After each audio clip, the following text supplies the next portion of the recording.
Hello, Colorado. My team and I have been hard at work creating legislation that protects your rights, improves our economy, improves our water and lands, and does so much more. You can learn all about what we're doing each week through my newsletter. Sign up by going to boebert.house.gov. But for now, I want to give you an update on just some of the legislation that I've been working on. We all know that our supply chain is in trouble. We've all seen the videos of the cargo ships stuck at sea, which is just one of the reasons we're seeing empty shelves at the grocery store and higher prices.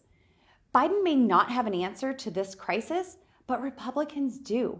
Fixing the supply chain starts with passing my Protecting American Energy Jobs Act to repeal Biden's anti-energy executive orders, get gas prices back under control, provide rural jobs, and restore American energy dominance. We also need to pass my American Infrastructure Modernization Act.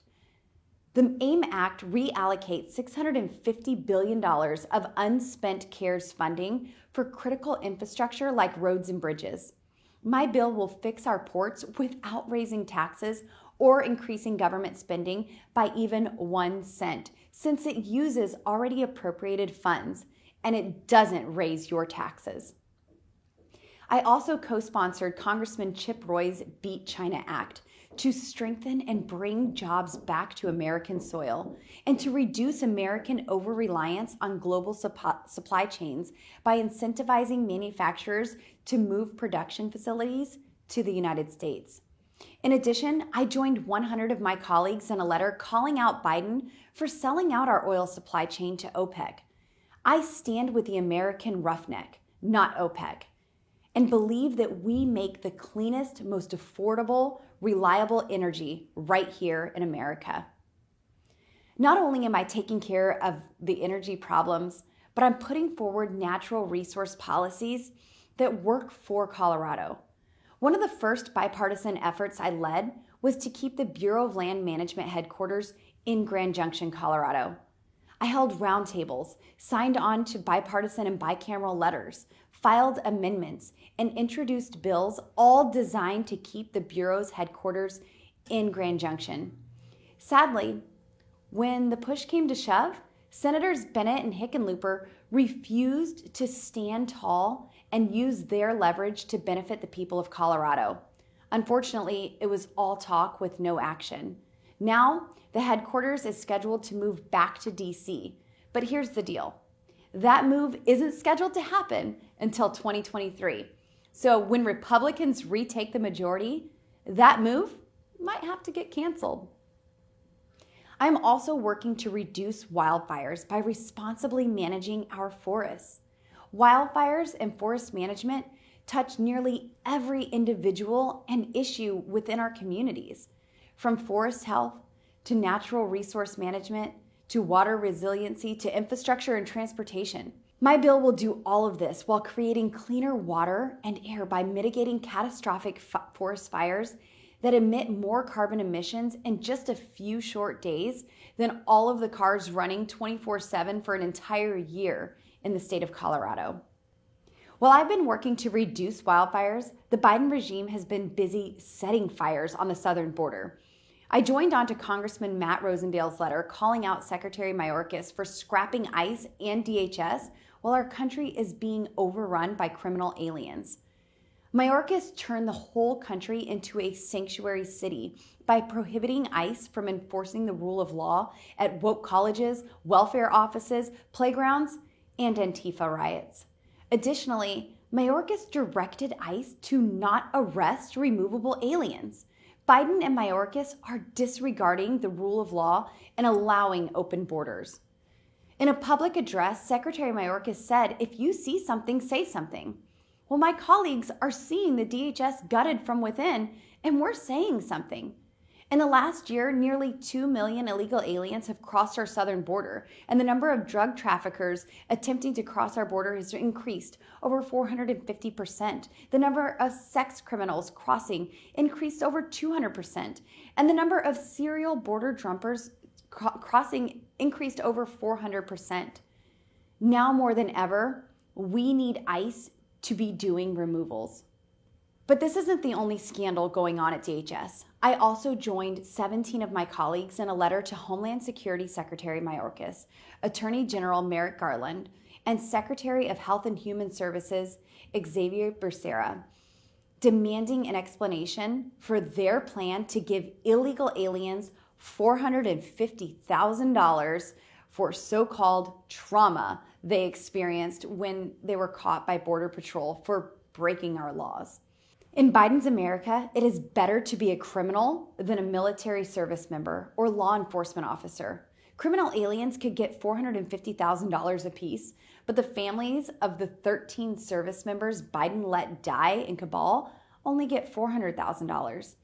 Criminal aliens don't need to be vaccinated to get this money either, but Border Patrol agents will be fired if they don't take the vaccine. Democrats are letting the country get overrun by crime by simultaneously taking away your Second Amendment right to defend yourself.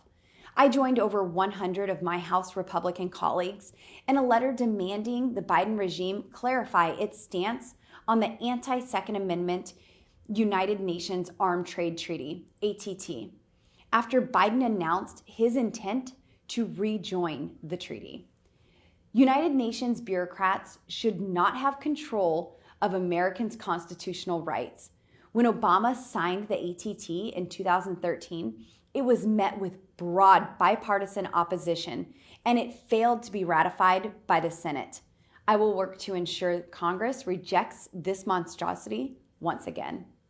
As the left is attacking the Constitution, Americans across the country are standing up to defend our foundational values. Nowhere is this more clear than the movement all across America of parents standing up and getting involved in their school board meetings.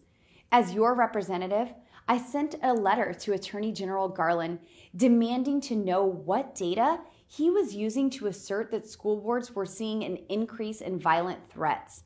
As it turns out, the only basis the Attorney General had for telling the FBI to target American parents as domestic terrorists was a now rescinded letter from the National Association of School Boards. Astonishingly, the corruption in Secretary Garland's letter didn't end there. I also asked for additional information regarding his conflict of interest since his son financially benefits from pushing critical race theory. Of all of the American fundamental principles I'm fighting for, none is more fundamental than the right to life. I sent a letter to the Department of Justice demanding an investigation into the NIH's funding of harvesting organs from aborted babies. Harvesting organs of aborted babies is barbaric, and it's a practice that should be relegated to horror movies, not taxpayer-funded so-called research. I joined over 100 members of Congress demanding that the Department of Justice investigate the barbaric and flagrantly illegal practice that is taking place at the University of Pittsburgh.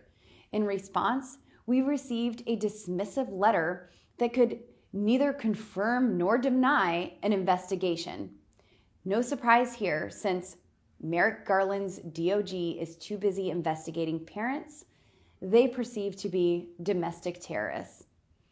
I also joined with my colleagues in filing an amicus brief defending the Second Amendment to the Supreme Court, which is reviewing a case challenging New York's restrictive gun laws.